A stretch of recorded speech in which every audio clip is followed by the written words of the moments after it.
무덥지요. 한 주간 어떻게 지내셨습니까? 평안하셨습니까? 우리 양옆으로 보시고 축복하십시다. 주님을 의지하십시다.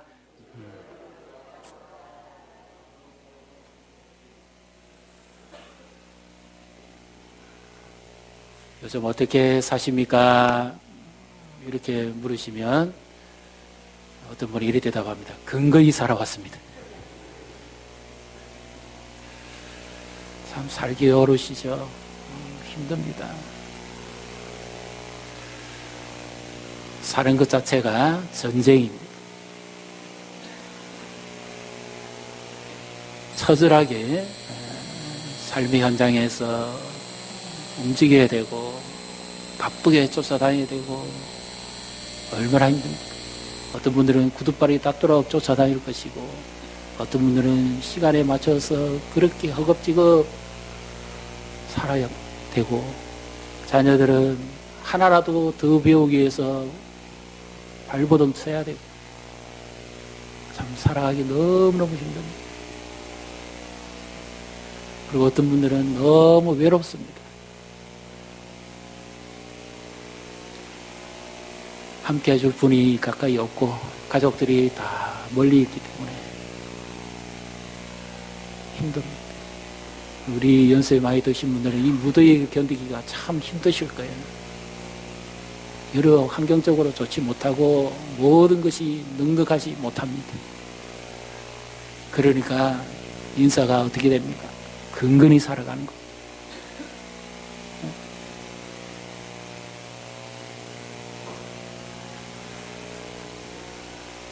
여러분은 어떤 마음으로 지금 이 예배에 임하고 계십니까? 내 마음에 평안이 있고 기쁨이 있습니까? 아니면 살아갈 일이 태산 같고 걱정이고 오늘 예배 맞아 오늘 지나고 내일 월요일부터는 다시 또 끝없는 전쟁이고 그런 삶을 살아야 된다 생각하니까 예배조차도 마음 편안하게 드리지 못하는 그런 쫓김은 없습니까? 예배 마치고 또 가서 당장 해야 될 일이 있거나 누구를 만나고 가야 된다는 그 쫓김 때문에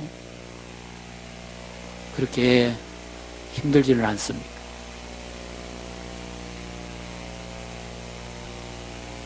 오늘은 정말 우리 마음속에 감사가 기쁨이 즐거움이 넘쳐야 되는 이런 축제의 날입니다. 하나님께서 베풀으신 은혜를 생각해 보면 참 감사하죠. 너무너무 감사할 것밖에 없습니다. 찬송 가사라서 그런 것이 아니라 그 크신 하나님의 은혜를 우리가 다 어떻게 감사하고 보답하며 살아가겠습니까?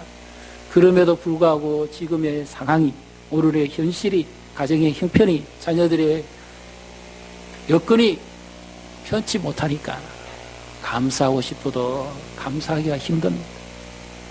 근데 특히 이럴 때에 오늘 범사에 감사하라고 그러면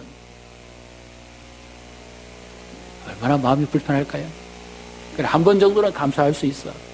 그런데 범사는 어떤 의미입니까? 매사에 감사하는 겁니다. 항상 감사하는 겁니다. 모든 일에 감사하는 것입니다.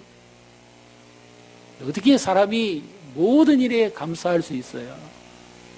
힘들 때는 불평도 하고 원망도 하고 이스라엘 백성처럼 그렇게 해야죠. 그런데 어떻게 매사에 감사할 수 있습니까? 모든 일에 감사할 수 있습니까? 이 성경이 잘못 기록된 거 아닐까요? 바울이 옥중에 갇혀서 편지를 쓰다 보니까 어디 그만 조민 밑에서 동굴 밑에서 빛도 없는 데서 쓰다 보니까 혹시 잘못 쓴 거 아닐까요? 하나님께서는 그렇게 쓰지 마라 그랬는데 혹시 오류를 한 거 아닙니까? 왜 감사하라 그럽니까? 그것도 범사에 감사해라는요.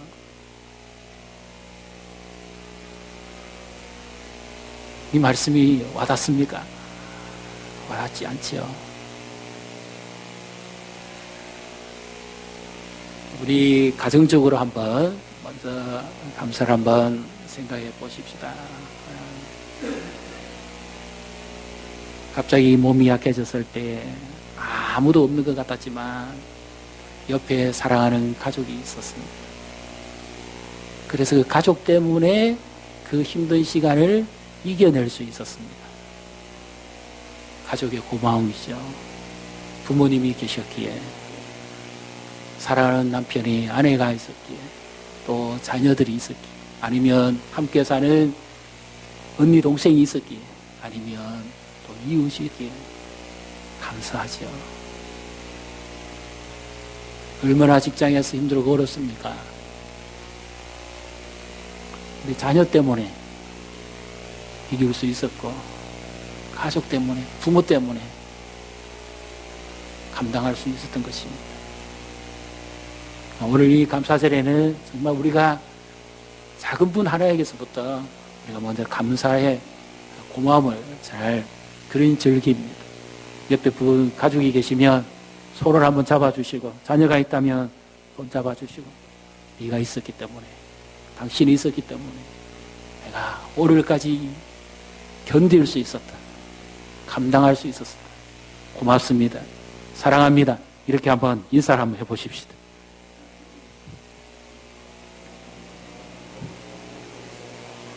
예. 평상시에 잘 안 하시는가 보죠. 교회적으로도 봤을 때도 참 감사할 일이 많습니다. 예, 우리 교육자가 있기에 우리가 함께 할 수 있고, 간사님 계시기에 우리가 같이 짐을 나눌 수 있고, 우리 장로님들이 계셨기에 그 수고와 헌신 때문에 우리가 함께 또 은혜를 누리고, 우리 근사님들이 얼마나 수고를 많이 하십니까? 이 무더운 날씨에 어제도 오셔서 수고를 많이 하시고, 오늘은 아침에 제가 예배 준비 다 마치고 내려갈 때 새벽쯤 되니까 우리 또 근사님 오셔가지고 수고를 하시더라고요. 그래, 이런 분들의 수고와 승진 때문에 우리가 위로받기도 하고 또 함께 믿음이 세워져 가기도 하니까 얼마나 감사합니까? 또 자녀들이 자라가는 그 모습, 그 건강한 모습으로 살아가는 그런 것을 봤을 때 얼마나 감사합니까? 존재만으로도 감사합니다. 아플 때도 있고 뭐 힘들 때도 있지만, 그러나 곁에 있다는 것, 그리고 항상 함께 한다는 것, 존재한다는 것. 어떤 분의 경우에는요, 자녀가 너무 많이 아팠습니다. 너무 염려거리가 많았습니다. 근데 이분에게 어떤 고백이 나올까요?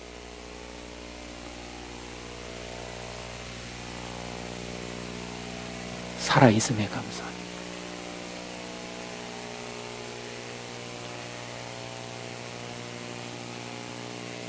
더 안 아프게 해주십시오, 뭐 어찌 해주십시오가 아니라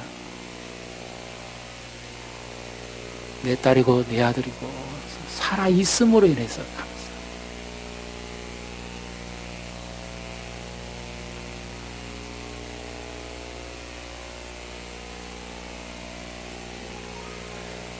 그렇게 지난 6개월을 우리가 살아왔습니다.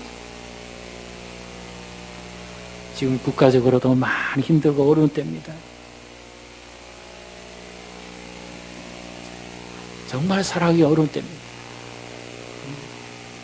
가족 간 다툼도 많고, 살아가려고 애를 쓸 거와 스트레스도 많고, 그러다 보니까 마음 편치 않을 때도 예전보다 점점 더 많이 늘어납니다. 그런 날도 있지만, 그래도 이 모든 것을 함께 할 수 있기에, 같이 할 수 있기에 이길 수 있었고, 미래를 바라볼 수 있고, 견딜 수 있는 것이죠. 그런데 매사에 감사하라, 항상 감사하라, 참 어려운 말입니다. 그러면 왜 하나님이 오늘 우리에게 이런 상황 속에서 다 하시면서도 감사라고 할까요? 데살로니가 교회는 지금 상황이 감사할 상황이 아닙니다. 걱정거리입니다. 바울이 옥중에 있으면서도 근심이 떠나가지 않는 염려거리가 있는 그런 교회의 형편입니다. 그런데 판단을 잘못했을까요? 분별력이 잘못됐습니까? 그런 교회에 매사에 감사라고 해보십시오. 오히려 화근입니다. 근데 왜 감사라고 그럽니까? 하나님이 잘못 말씀하신 걸까요? 18절을 다시 같이 읽습니다. 범사에 감사하라. 이것이 그리스도 예수 안에서 너희를 향하신 하나님의 뜻이니라. 아멘. 범사에 감사하라. 이 말씀만 하면 참 우리가 부담이 됩니다. 그런데 하나님의 뜻이니까 그것으로 인해서 감사하라. 이것입니다. 예를 들어서 지금 바울이 여전히 옥중에 갇혀 있습니다. 복음 전하다가 갇혔습니다. 근데 여러 교회를 생각하면 근심이 떠나가지 않고 걱정이 태산입니다. 그런데 왜 이런 처방을 하나님이 하게 하십니까? 우리로 하여금 참 힘들어 걸어가는데 감사하라니까요. 안 맞지요? 어떻게 감사합니까? 바울이 빌립보 감옥에 복음을 전하러 갔다가 갇힌 적이 있죠. 선한 일입니다. 좋은 일입니다. 하나님의 인도하심 따라 갔습니다. 에게를 지나갔습니다. 자신은 아시아로 가고 싶었습니다. 하나님의 인도하심 따라서 루디아에게 복음이 전파되어졌고 빌립보 교회가 세워졌습니다. 그런데 한 귀신 들린 여인에게 귀신 붙은 것을 띄워주는 순간 좋은 일이 생길 줄 알았는데 오히려 그 귀신 들린 여종을 통해서 돈벌이 하던 장사가 안 되니까 주인이 강가에 가서 고발해버립니다. 그리고 아데미 신을 모욕했다 해서 저자에 가서 항변을 합니다. 그래서 바울과 실라가 졸지에 감옥에 억울하게 갇히게 됩니다. 감사가 나옵니까? 감사가 안 나옵니다. 생각해보면 기가 막힐 노릇입니다. 차라리 하나님이 이러실 것 같았으면 아셨으면 아시아로 가게 해주시지. 왜 에게를 건너가지고 유럽 지금의 바로 거기에 가게 하시는구는 이 감옥에 넣을 것 같으면 하나님이 그렇게 하실 이유가 없잖아요. 하시면 안 되잖아요. 밤중쯤 돼가지고 얼마나 억울합니까? 두들기 맞은 자리도 아프고 부어오르고 머리도 아프고 옥신옥신거리고 좋은 일이 있어서 그래도 그런데 억울하게 맞았으니까 얼마나 억울합니까? 그런데 밤중쯤 돼서 갑자기 입에서 찬양이 나옵니다. 감사가 나옵니다. 어떤 감사가 나올까요? 자신이 전날에는 예수 믿는 사람들을 옥에 가다 넘기고 죽이고 때리고 하는데 앞장섰는데 이제 본인이 예수 때문에 오히려 옥에 갇힌 바 되었으니까 하나님의 경륜을 생각해 보면서 감사하다. 내가 이런 사람이 될 줄 어찌 알았을까? 교회를 핍박하고 잔멸했던 하나님 앞에 원수같이 살아온 나였는데 하나님이 나에게 오히려 복음 때문에 옥에 갇히게 하고 누명 쓰게 하고 맞게 하니까 얼마나 감사한가 그런 생각을 하게 되는 겁니다. 그리고 하나님께서 갑자기 찬양하게 하는데 지진이 일어납니다. 옥터가 흔들리기 시작합니다. 문이 다 열립니다. 메인 것이 다 풀립니다. 간수가 도망간 줄 알고 자살하려고 하는데 살아 있습니다. 오히려 간수에게 복음을 전해서 그가 예수님께로 돌아옵니다. 그 집안이 세례를 받습니다. 그래서 빌립보 교회가 세워져 가는 거지요. 보십시오. 전혀 감사할 조건 아닙니다. 상황 아닙니다. 억울합니다. 얼마나 원망하고 불평할 것이 많습니까? 그런데 찬양하고 기도했더니 이 놀라운 역사가 일어난 것을 경험했습니다. 그래서 하나님의 뜻이 무엇이라는 것을 비로소 깨달아 알았지요. 그래서 데살로니가 교회 성도들에게도 오늘 우리에게도 하나님이 말씀합니다. 교회를 치료하고 우리의 삶을 회복시키기 위해서 어떻게 하라고요? 하나님의 뜻 안에서 감사하라는 거예요. 매 순간순간만은 우리가 감사하기가 어려울 때가 많습니다. 힘듭니다. 그런데 바울이 돌이켜 봤을 때 하나님께서 나에게 이렇게 복음을 전하고 빌립보 교회를 세우게 하시기 위해서 나를 이곳에 보냈고 억울하게 두들겨 맞긴 했지만 감옥에 수감되게 하신 거였구나. 이 간수들을 구원하시기 위해서 하나님의 역사를 봤지요. 그래서 지금 데살로니가 교회 역시 똑같이 그 처방을 합니다. 하나님이 하실 일을 바라보고 감사하는 거죠. 매사에 원망하고 불평하면 다툼이 더 커집니다. 분쟁거리가 더 많아집니다. 그런데 어떻게 해요? 볼 때마다 저 사람 볼 때마다 문제거리가 아니라 감사거리로 보입니다. 감사하다. 함께 있을 감사하다. 같이 섬길 수 있어서 감사하다. 약점만 보면 원망과 불평이 나옵니다. 그런데 장점을 보고 좋은 점을 보니까 감사하게 됩니다. 감사하고 이 사람이 감사하고 저 사람이 감사하고 앞제에서도 감사하고 그렇게 감사하고 계속 이 감사의 처방을 받으니까 점점 교회가 감사하게 되고 얼굴이 밝아지게 되고 서로에 대한 기쁨을 가지게 되고 교회가 더 커갑니다. 어느 두 자매가요, 언니와 동생이 있습니다. 일가족이 나치 지하에서 폴란드 사람들을 도와주었다가 여기 옥에 갇힙니다. 그런데 공교롭게 그 옥에는 벼룩이 가득했습니다. 옛날에 우리 이 아시죠? 온 옷에 막 이렇게 물금 기어가고 뭐 깨무 피 빨아먹고 하는 그래서 뭐 옛날에 막 털기도 하고 막 잡기도 하고 그러지 않습니까? 바로 그 이가 득실득실 됐습니다. 그런 상황에 놓이니까 이 동생이 원망합니다. 나는 도무지 이런 데는 살 수 없어. 이건 생지옥이다 이거는. 이런 데서 어떻게 살아갈 수가 있냐 그러니까 언니가 건면합니다. 그래도 우리는 감사해야 된다. 언니가 뭐가 잘못됐는가 보다. 옥에 갇히니까 실성했는가 보다. 정신이 순간적으로 잘못됐는가 보다. 이런 데 어떻게 감사하느냐. 엄마하고 불평하면서 하룻밤을 지내갑니다. 온 옷부터 시작해 모통 전부 다 벼룩입니다. 잠을 못 잡니다. 그런데 이상하게 언니가 이런 상황에서도 감사해야 된다 하는 그 말이 떠나가지를 않습니다. 엄마와 불평할 밖에 없는데 감사하게 됩니다. 알고 봤더니 이들만 특별히 별도로 격리해놓은 수용소인데 거기에 다른 사람들이 아파도 관리자가 찾아오지를 않습니다. 무슨 문제가 있어도 여기서 막 이렇게 해도 전혀 오질 않습니다. 그래서 왜 처음에는 이런 데에 보냈느냐 해서 원망하고 불평하고 했는데 아무도 오지 않으니까 바로 뭐 때문에 안 오죠?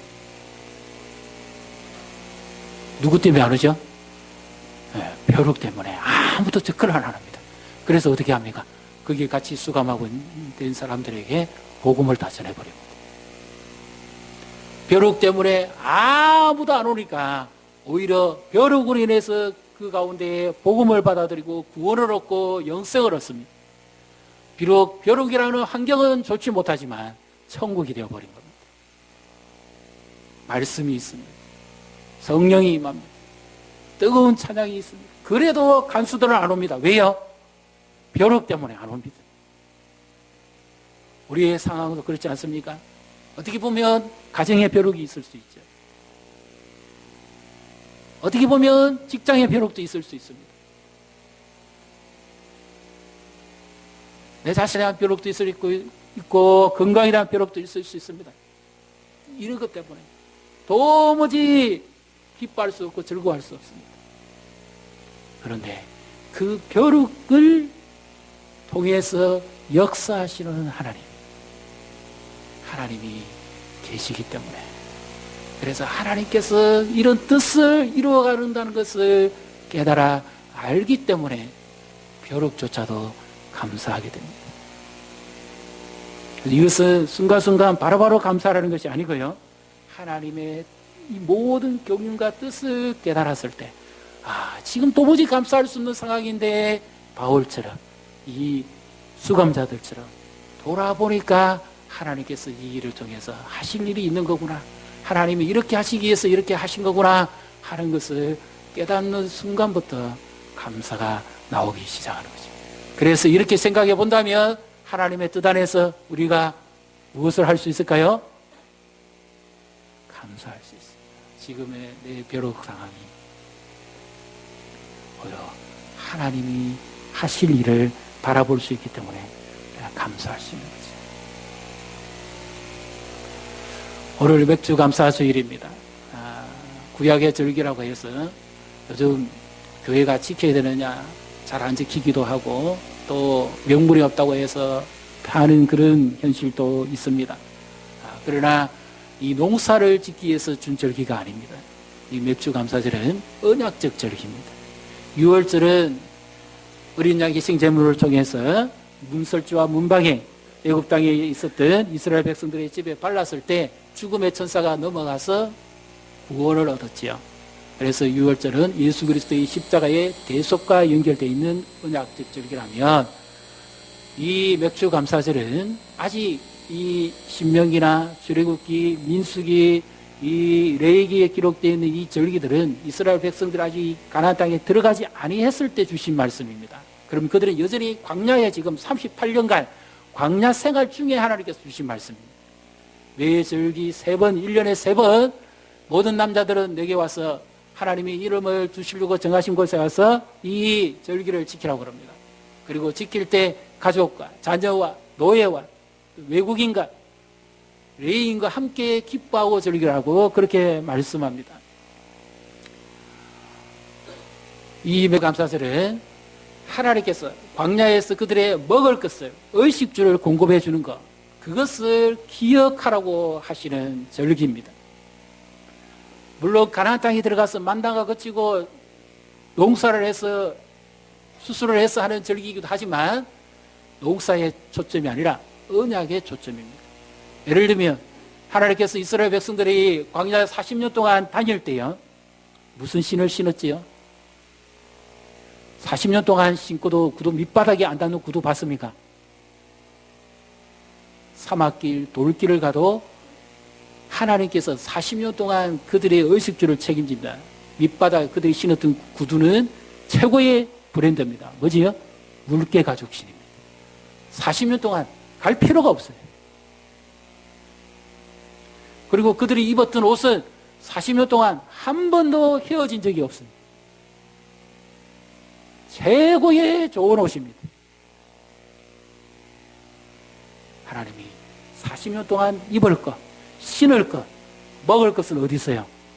땅에서는 광야니까 구할 수가 없습니다. 어디 있어요? 하늘에서부터 내립니다. 만나와 메추라기. 그래서 하나님이 이 40년 동안 그들 가운데 함께 하시면서 의식주를 책임지셨다는 것. 그리고 하나님의 말씀대로 이루어졌다는 것, 하나님이 공급하시는 분이라는 것을 그들이 깨달아 알도록 하시기 위해서 이 맥주 감사절을 지키라, 그렇게 말씀하신 겁니다. 오늘 우리도 그리스도의 언약 안에서 살아갑니다. 하나님께서 우리가 뭘 입을까 마실까 걱정하는 거 다 아십니다. 내일 우리의 걱정도 하나님은 아십니다. 그러나 하나님께서 이 모든 것을 아심에도 불구하고 이 절기를 지키라고 하신 데는 어떤 의미일까요? 하나님이 이 모든 것을 공급하시는 하나님이신 줄 믿으시기를 바랍니다. 지금까지 해오신 것처럼 하나님이 그렇게 말씀대로 이루시에 신실한 하나님으로 인하여 절기를 지키고 기뻐하라는 겁니다. 농사 추수를 많이 했기 때문에 기뻐한 것이 아니고요. 이 절기의 최고의 안고 없는 찐빵이 아니라 제일 맛있는 그 앙금은, 이 절기의 최고의 앙금은 하나님입니다. 하나님으로 인하여 즐거워하라는 겁니다. 하나님으로 인하여 기뻐하라는 겁니다. 하박국 선지자가 무화과에 포도나무에 우리의 아무것도 없어도 어떻게 살겠습니까? 그럼에도 불구하고 무엇 때문에 기뻐하는 것이 아니라 누구 때문에 기뻐합니까? 구원해 주신 그 하나님으로 인하여 나는 기뻐하고 즐거워하리다. 절기의 최고의 기쁨과 감사는 하나님으로 인해서 감사해요. 여기 오늘 데살로니가 교회에 주신 말씀은 예수 그리스도 그분으로 인해서 이 모든 뜻이 이루어질 것을 믿고 감사하는 거죠. 우리 인생의 미가제도 하나님의 뜻 안에서 모든 것을 합력해서 선을 이루어 주실 것을 믿고 감사하시기를 바랍니다. 그리고 이 맥주 감사절에는 믿음이 동반되어야 됩니다. 왜냐하면 밀과 보리를 추수해서 첫 단을 꺾어서 하나님께 드립니다. 그리고 77이 49일 동안 추수가 계속됩니다. 엄청난 대농이 아닌 다음에 49일 동안 어떻게 추수를 합니까? 불과 몇 주 아니면 며칠입니다. 그런데 49일 동안 어떻게 가능하지요? 농업이 발달되지 않았습니다. 농경 문화가 그렇게 조성되지 않았습니다. 순수 손으로 할 때입니다. 그러니까 하나님께서 어떻게 베푸시는가 하면 이들이 농사를 지었을 때 매일 가면 추수할 수 있도록 이 식물을 보존하는 겁니다.